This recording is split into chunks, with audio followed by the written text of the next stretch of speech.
Здравствуйте, Здравствуйте. я вам игрушки. Ой, спасибо большое.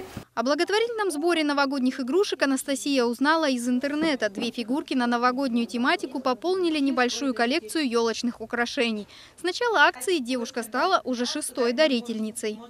У меня дома были старые игрушки, я их решила принести в благотворительный магазин. Я считаю, что это хорошая идея и думаю, что праздник должен быть в каждом доме. Собирать новогодние игрушки и сувениры организаторы начали неделю назад. За это время горожане принесли как фабричные наборы, так и вещи, сделанные своими руками. В подаренных наборах есть даже коллекция с поздравлением главы республики. Вся выручка от продажи пойдет на адресную помощь детям и многодетным семьям, оказавшихся в трудных жизненных ситуациях. Проект «На радость» стартовал в конце лета. Только за сентябрь удалось собрать с продаж более 100 тысяч рублей, отправленных на благотворительность. Всего же за 3 месяца работы дарителями магазина стали почти 300 человек.